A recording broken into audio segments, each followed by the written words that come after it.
వేలమండల కేంద్రంలోని ఎంపీటీఓ కార్యాలయంలో జాతీయ గ్రామీణ ఉపాధి హామీ పథకం పైన 13వ సామాజిక తనిఖీ ప్రజావేదికను ఎంపీటీఓ ఆధ్వర్యంలో ఏపీడీ కుటుంబరావు అధ్యక్షతన నిర్వహించారు.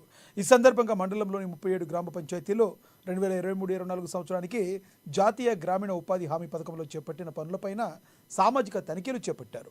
పలు గ్రామాల్లో తనిఖీలు చేసిన ఎస్ఆర్పీలు తమ నివేదికను చదివి వినిపించారు.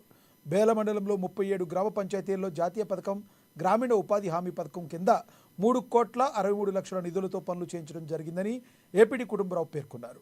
ఇందులో పలు గ్రామ పంచాయతీల్లో చిన్న అవకతవకలు జరిగినట్టు తేలడంతో సంబంధిత సిబ్బందిపై చర్యలు తీసుకోనున్నట్టు వెల్లడించారు.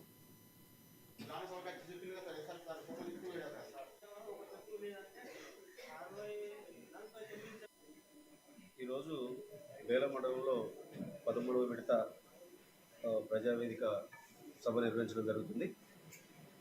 కొన్ని మండలంలో మనం జరిగిన పనులను పరిశీలించినట్టయితే మొత్తం 3,63,00,000 పని జరిగింది. దాంట్లో 3,49,00,000 ఏమో వేతనాల కింద, కూలీ వేతనం కింద, అదేవిధంగా 14 లక్షలు ఇది మన మెటీరియల్ కింద సీసీ రోడ్లు అట్లాంటి పనులు చేయడం జరిగింది.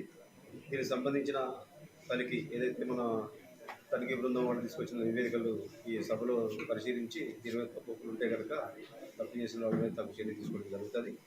ఇప్పటికీ ఒక 5-6 గ్రామ పంచాయతీలు అయినాయి. ఇది సాయంత్రం వరకు